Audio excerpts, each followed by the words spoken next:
Very excited to be joining you July 26th. Many of you are very excited, but we should set the table correctly. This film is as paper thin as a sequel to Battlefield Earth. We're mostly going to beat each other senseless, make enemies with Disney, tell a few dick jokes, make a few jokes at my expense, make a lot of jokes at Hugh's expense, and completely sidestep Marvel's mandated after-credit sequence, which if you haven't figured it out yet, is always just a commercial for another movie, which will invariably end with a commercial for another movie. So sit back, relax, let us lower your IQ and raise your heart rate while we travel to a vapid dreamland, a place where grown men and grown women walk around in tights and act like it's not a giant cultural cry for help. This is cinema. Marvel's been spiraling, churning out duds wrapped in woke agendas. Enter Ryan Reynolds, our beloved Deadpool, ready to shake things up.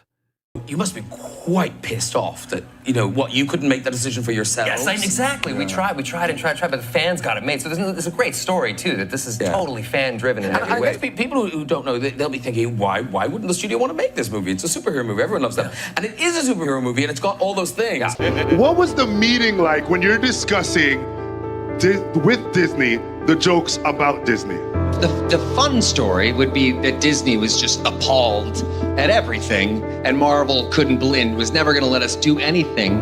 But that's on one hand. On the other hand, money and to self-govern. So yes, there's jokes in there that I personally cannot believe they let us. And neither did I. Ryan Reynolds isn't just a hero on screen. He's taking a stand behind the scenes too. He's giving Disney an ultimatum.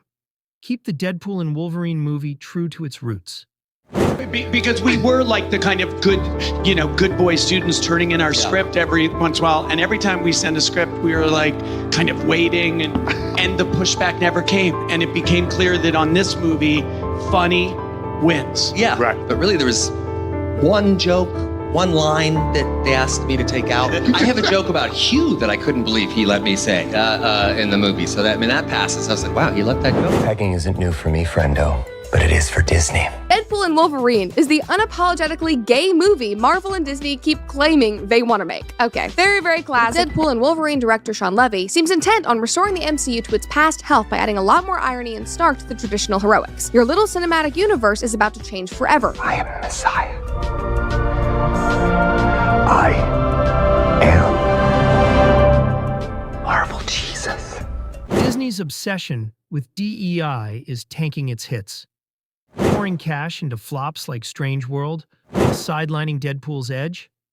That's a script nobody wants to watch. Seriously, how much did you actually write? I wrote on every Deadpool movie. I'm not gonna... Right, it's okay. I know you can't spell, so it's hard to write when you can't spell. Well, I mean, pictures go a long way. Simple grunts. And, also just talking. Wouldn't it be cool if we, do that kind of stuff, right? Yeah. But he actually, I can tell you, he really did write this with Sean and the other writers, and he's an incredible, incredible writer. Well,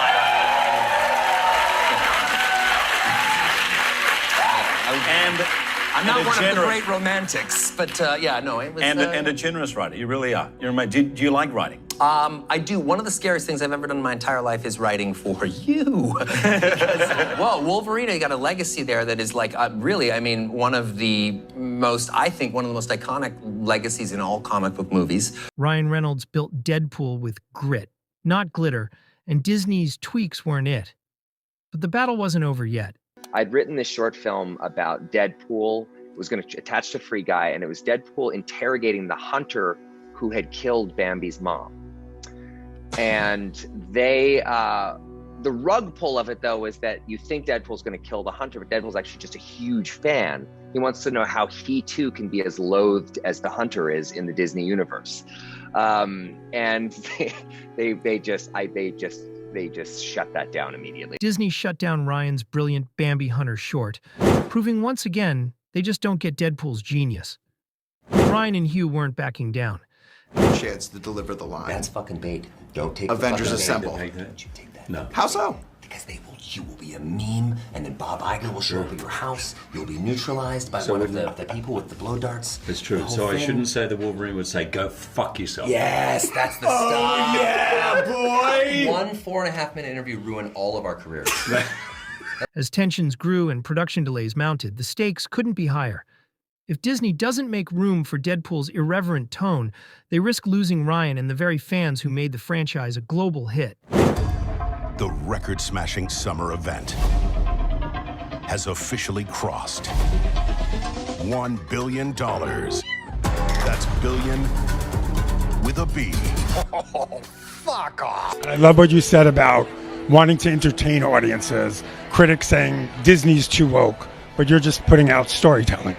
We are. Look, I don't really like the term woke because I think it's an umbrella term that I'm not 100% sure I even know what it means, and one could argue that sometimes it's used too liberally.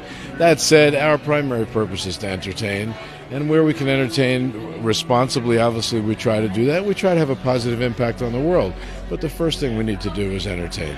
Disney claims they're just telling stories, but their obsession with responsible entertainment is tanking their hits.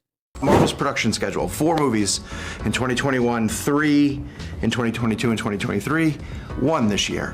Creatively, strategically, what did that allow you guys time to do at Marvel Studios? Well, a lot of those, the cadence that you just mentioned, a lot of that was because of the pandemic and because of the strike. Sure. As often happens, sometimes what seems like a disadvantage to have to be able to shuffle around ends up being something that is good. And the notion that we have one movie to focus on this year, I think is great, not just internally for us, but for audiences. We'd had so many projects between the movies and the Disney Plus series that I think it's nice to be able to focus on an event. Sure. Because to me, that's what every movie of ours should be, is an event. Yeah. This is it. There were people who were worried again about that Disney wouldn't really let them do what they want to do with Deadpool. Sean Levy said this. I think this is a great quote. He said, "There was no way I was going to reinvent a wheel, a tonal wheel that works so beautifully. Both Disney and Marvel, up and down the food chain, empowered Ryan and I to make this movie exactly how we dreamed." Fans want the action, humor, and Ryan's signature Deadpool sass. But Disney, in their infinite wisdom, decided to axe over 70% of the deleted scenes from the Blu-ray and streaming versions. We're missing out on epic Wolverine battles through world wars in Vietnam.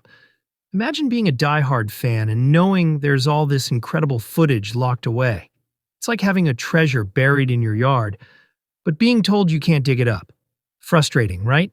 Deadpool was hired to watch over a man and keep him safe. Deadpool took a peek through his apartment window and saw a strange gentleman walk through his front door. I hope it doesn't sound condescending. I'm really proud of them. It adds a whole other color to this kaleidoscopic wheel that is that company. I was surprised that they let us go hard R. And we had about 8 years to get that script right. This one, they gave us about 8 months. So really, it was just more of a holy shit situation. Let's all hands on deck. During the script revisions for Deadpool 3, tensions hit a new high. Disney executives pitched the idea of a Gen Z sidekick for Deadpool, aiming to broaden appeal. While the move seemed progressive, the character felt like a token addition rather than a natural fit for the story. Ryan and his team pushed back hard, arguing that forced diversity could alienate the franchise's loyal fan base.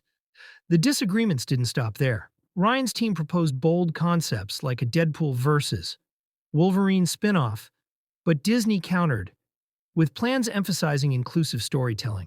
For Ryan, this wasn't just about Deadpool anymore. It was about the future of Marvel. He's determined to fight for a space where the franchise can retain its edge, but Disney's leadership fears straying too far from their DEI-focused identity. Don't forget to hit the subscribe button for more videos. Till next time.